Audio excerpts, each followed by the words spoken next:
The following is distributed by the Berean Call. You're listening to Search the Scriptures Daily, a program in which we encourage everyone who desires to know God's truth to look to God's Word for all that is essential for salvation and living one's life in a way that is pleasing to Him. And we want to welcome you to our series dealing with the religion of yoga and the attempts being made to integrate that religion with Christianity. Now, Dave, I can hear some objections out there right now. What do you mean, the religion of yoga? You don't know what you're talking about. Come on. I'm taking classes right now in my Baptist church, right in the basement. And certainly our pastor would not allow any false religion to be taught in his church. Well, it's a pagan religion, folks, and we've been explaining that very thing for the last few weeks. And if you'd like to check out the documentation for what we will be discussing, Gary will tell you later in the program how to order a copy of Yoga and the Body of Christ by Dave Hunt, subtitle, What Position Should Christians Hold? Now, Dave, let me run by you an analogy, okay, and see if it sheds any religious connection, any light on the religious connection between yoga and religion. You know my background as a Roman Catholic, 30 years a Roman Catholic. Mm-hmm. Now, what if I started an exercise program that I wanted you to participate in, and I called it Catholicizing? Now, that might raise an eyebrow on your part, but what if I tell you that I separated the religion out from the physical aspects? So I don't want you to worry. And some of the exercises I had you do included genuflecting and making the sign of the cross. And then I added some sort of manual dexterity exercise that involves working a string of beads, okay, while repeating maybe, prayer to Mary or something like that, or not even a prayer, maybe some kind of mantra and so on. Just say Mary over and over. Yeah. Now, would you be suspicious that my Catholicizing program might perhaps have something to do with Roman Catholicism? Well, Tom, I think I just might suspect that. Dave, is that an analogy to what's going on with yoga? Yeah, it's a very good analogy. But Tom, the chapter you wanted to get into today, chapter 3, we haven't gotten very far. It's a small book, which is rare for me. This chapter is worth 10 times the price of the book. Well, it's an incredible chapter. The title, Dave, alone, The Aquarian Conspiracy, I mean, it sounds like something to throw back to the age of Aquarius, which it is, which you'll explain. But in it, you open a whole can of worms. No, you open a whole can of vipers. You connect yoga to the dangerous forms of energy, spiritual energy, to altered states of consciousness, to drugs, to the occult, to communication with spirit beings, and so forth. And you certainly deal with all the ingredients of a conspiracy, which you believe has to do with the amazing popularity of yoga. So how does all this fit together? Well, Tom, it is a conspiracy, and I'm not making that up. You've known me for enough years to know I'm not a conspiracy buff. I shy away from that. Right. But we will get to it. But I quote from a document, which I was just looking on the internet, and I forget the website, but whoever it was saying, wow, I'm ecstatic. I just got a PDF copy of Changing Images of Man, and I've been wanting that for years. Well, I've had it for at least 30 years. It was written in 74, and I don't want to jump into that right now, Tom, but this was a group of scientists, psychologists at SRI, Stanford Research Institute. They made a study on the computer, alternate forms of the future of mankind, and how is mankind going to survive. They came to the conclusion that it couldn't be done without developing psychic powers, non-physical powers. And the next question was, how do we do this without everyone knowing? Part of it was going to be through drugs. I talk about the CIA. They flooded our universities with LSD. And talk about a number of other characters here. But changing images of man. The whole idea was, how can we change Western man from a scientifically, logically oriented thinking person into an Eastern mystic who is willing to go by experiences, and then we can guide these experiences. By experiences, you mean feelings, right. as opposed to but logic. But more than feelings, Tom, because on LSD, they got some real experiences But totally subjective. I guess in the that's spirit my point. world. Yeah. Here's a quote from another scientist involved, not from that study. He says, "In the organization of a civilization of the future, we anticipate that the individualistically oriented man will become an anachronism. He will be viewed as a threat to the group organization as well as to his fellow man. Hence, he in all likelihood will have few individual expectations." And they go on to say, this is going to be a controlled society. But how are you going to control people? You're going to have to change the way they think and their whole orientation. Now, we opened the chapter with a yoga instructor in Japan who introduced yoga to Japan named Ken Harakuma. And he's upset because there are a lot of other people now teaching yoga, but they don't understand the real purpose. This is to develop a force. This is to get into a state of consciousness where you tap into some psychic powers. Tom, you were involved in judo, Right. On the judo team, weren't you? Yeah, At Ohio State. Ohio Yeah. State. And Dave, let me just add to that. When you mention Japan and you're talking about spiritual energy, whether it be the higher forms of judo, it was pretty much physiological up to a point. But we had instructors from the Kodokan who were 10th degree, and they all developed the ki energy, which is the spiritual energy. The chi or ki, it's prevalent in Aikido and sort of these.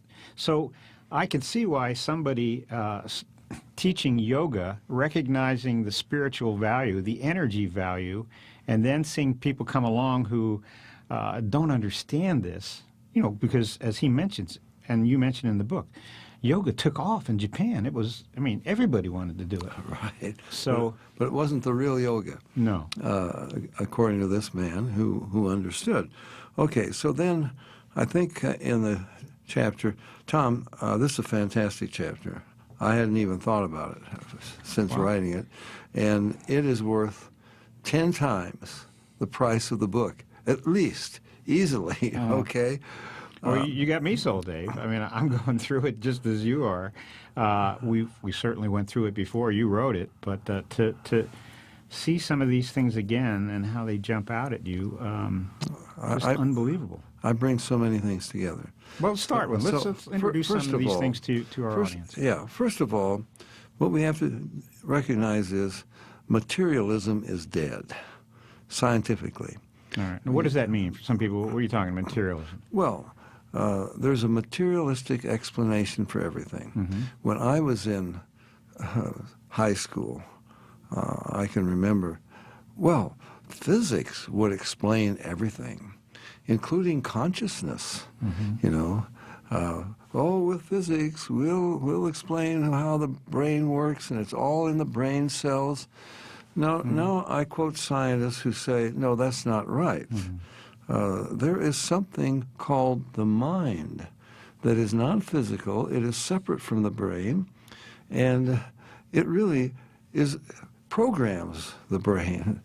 The brain is the hardware, but you got to have some software running this thing, and someone has to be the designer of the software. And in a normal state of consciousness, I quote Sir John Eccles, for example, Nobel Prize winner. We quote him a number of times. He says, in a normal state of consciousness, your spirit operates your brain. You cannot explain a sense of truth or justice or real love, self-sacrifice, morals and ethics in terms of protein molecules, brain cells, and the electrical reactions between them. I mean, that makes no sense at all. Something else is running this. This is the hardware, but something else is behind it. And if anyone is interested, they could get some of the tapes of the talks by Sir John Eccles. And he thinks he discovered where the connection, the spirit connection, is made in the brain. But he believes that he found where the spirit makes a connection, okay? And he did that through a number of experiments which are fascinating, which we don't have time to go into. I quote a number of scientists to this effect. So let me mention right. Wilder Penfield. Right. A quote from him. He says, the brain is a computer. Obviously, these are not exact, but they give you the idea. They really communicate the idea of what he's saying. The brain is a computer programmed by something outside itself, the mind. It's not. It's programmed by something non-physical. Mm-hmm. Okay, and we don't have time to go into the details, but there's no question that man is a non-physical being. I think one of the people I quote in this chapter, which I've quoted elsewhere, is Robert Jastrow, Mm-hmm. founder and president director for many years of the Goddard Space Institute that sent Voyager and Pioneer and so forth out there. He is an agnostic. He believes in evolution. He says, when we meet these creatures, because that's their goal, is to meet these extraterrestrials somehow. Tom, you maybe remember, maybe not. I was one of the speakers at a conference in Washington, D.C., sponsored by government money and by other foundations and so forth. And it was all about, what are we going to do when we make contact with these beings? So they really... How did they ever get a hold of you? That's the thing that I think shocked all of us. How did you end up there? Because your message was diametrically opposed to everything they were about. Well, they didn't like my message, but still they published me as part of the book, the papers. It was about my book, Mind Invaders. I was the author, and it's got quite a bit about mind powers and UFOs. I'll give you a new view of UFOs in this thing that you maybe never thought of. Talking to the listeners out there now, people have told me I know a friend of ours, a mutual friend, who is, he's a top scientist, and he stayed. His wife found him at 5 in the morning at the kitchen table, still reading it. He couldn't put it down. Anyway, because of what I say about contacting entities and UFOs in the book Mind Invaders, that was how. So that got their attention. Right. And anyway, Tom, we have to understand, first of all, we're not just lumps of protein molecules wired with nerves. Now, we're not the only minds in the universe, and we document that very thoroughly. But this is what these men at SRI, which was called Stanford Research Institute, which was a private organization near the campus of Stanford University. Willis Harman was the director.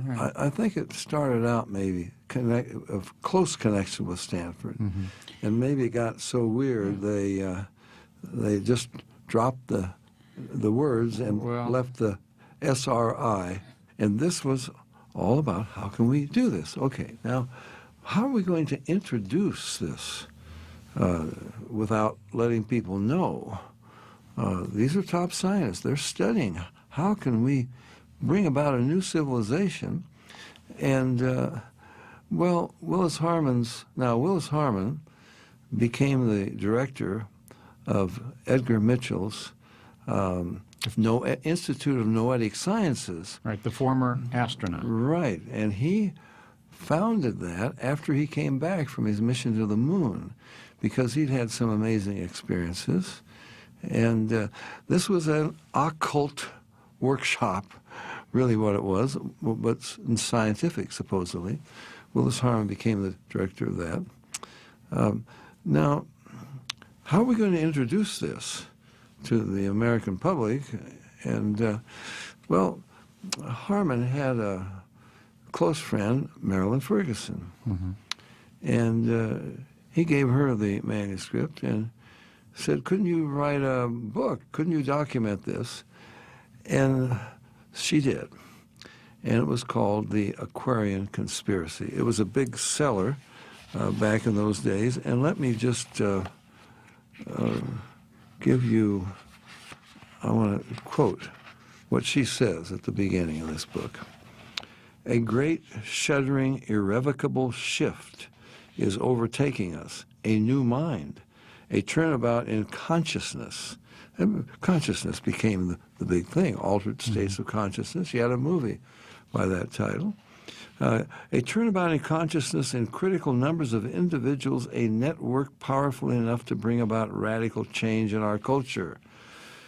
This network, the Aquarian Conspiracy, has already enlisted the minds, hearts, and resources of some of our most advanced thinkers, including Nobel laureate scientists, philosophers, statesmen, celebrities, who are working to create a different kind of society. I mean, there it is, Tom. It's very plain. This is what the conspiracy is all about. There are legions of conspirators. This are their words, not my words. They are in corporations, universities, and hospitals, on the faculties of public schools, in factories and doctors' offices, in state and federal agencies, on city councils, the White House staff, in state legislatures, in volunteer organizations, in virtually all arenas of policy making in the country. The Eastern mystical technologies for expanding and transforming personal consciousness, this is where yoga comes in. Once the secret of an elite, sounds like that, that recent book, The Secret, that we did a special DVD on, are now generating massive change in every cultural institution, medicine, politics, business, education, religion, and the family.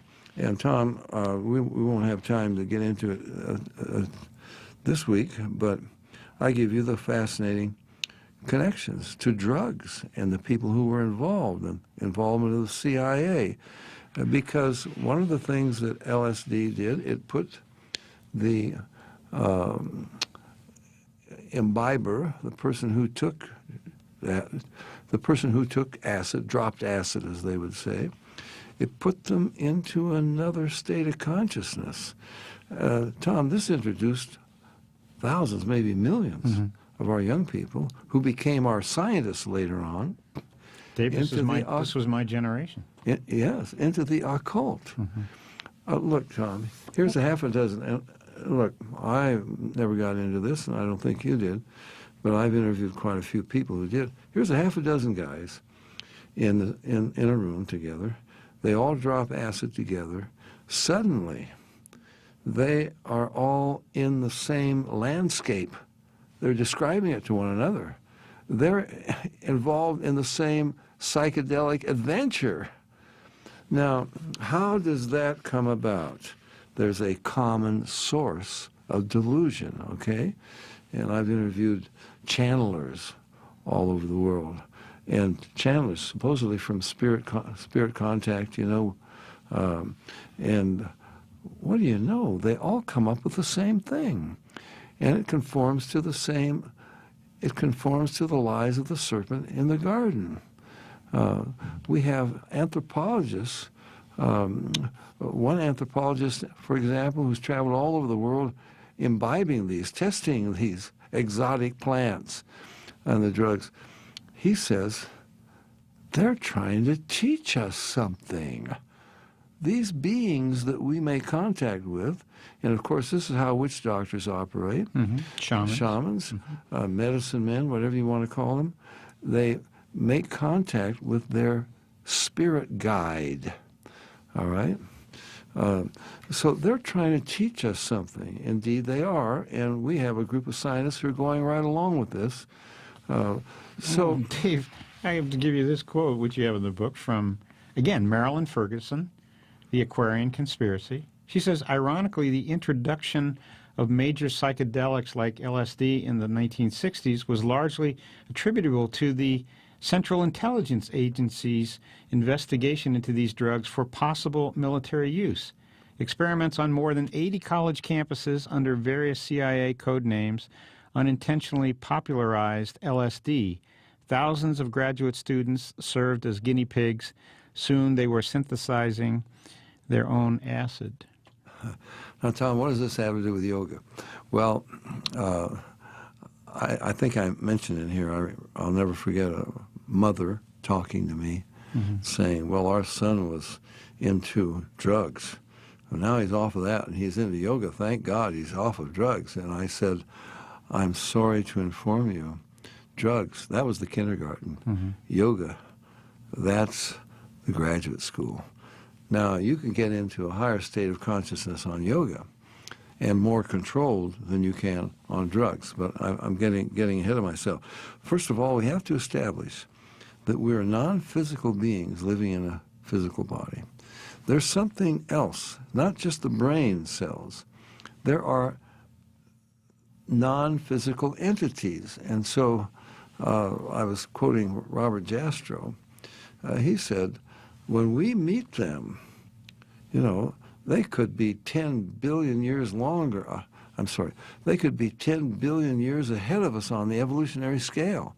We'll seem like, we're like worms. We're like worms, and they'll seem like gods to us. They will have all these powers. We'll fall at their feet and worship them. So Dave, Jastrow,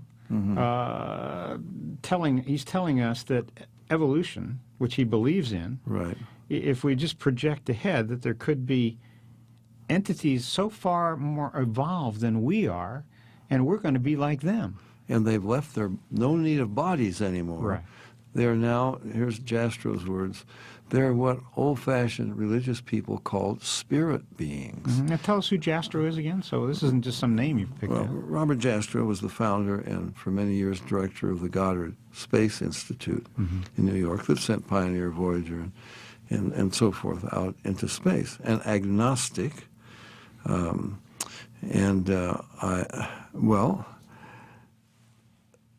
it would be very foolish to imagine we are the only minds in the universe.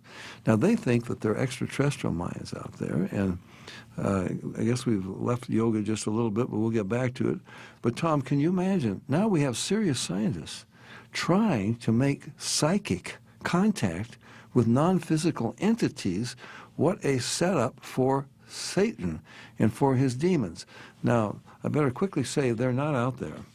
There are spirit beings, angels, demons, God, Satan, and man is a man is a spirit being living in a non-physical body. Now that another mind can control your mind, and I can tell you the Russians have tried to do this at a distance, and so has the CIA and so forth. We can prove that very simply. Hypnotism. We experimented with it when I was in the Army. We could get a guy with just his head on one bunk and just his heels on the other, stiff as a board. You could bounce up and down on him. Now, you couldn't do that physically. So we could control someone else. Now, of course, in this experiment, they're allowing us to do it. But what about other minds out there? Demonic entities. And not just drugs, but yoga is designed to make contact with these entities, and we have to come back and talk about this. There's too much to cover in 1 week from this chapter 3 in the book.